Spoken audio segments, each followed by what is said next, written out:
call you, O Lord, na about isang ito na nakataas na kamay, O Lord, hinihiling ko po na pagalingin niyo po ang bawat isa, O Lord.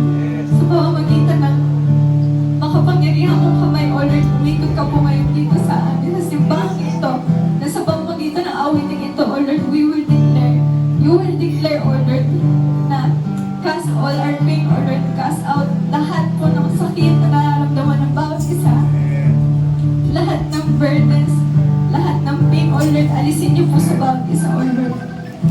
na ikaw po ang itataas namin sa buhay namin, O Lord. Nandito po kami sa harapan niyo, lumalapit, nagpapakumbaba. Napagalingin niyo po ang bawat isa. Na sa lahat pong sakit na nararamdaman namin, O Lord, alam kong ikaw lang po ang kaisa-isang tao makakapagpagaling nito. Imposible man po, O Lord, pero ikaw po. Sa pamamagitan ng mga milagro na nagagawa ko sa buhay, O Lord,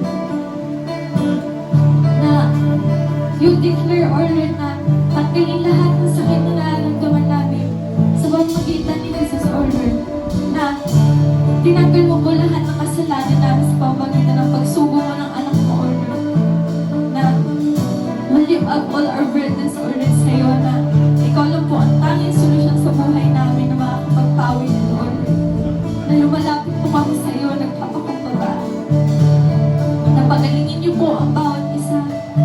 mula sa kalooban na nararamdaman nila. We will declare na ngayon sa araw na to na ililift up po namin, O Lord, lahat na nararamdaman namin, karamdaman,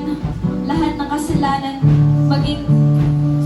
physical pain, O Lord, emotional pain, mentally pain, O Lord, nasa iyo namin ililift up na ikaw lang ang solusyon sa bawat isang ito.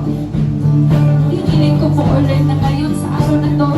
nagalaw niyo po ang inyong makapangyarihang kamay, O Lord.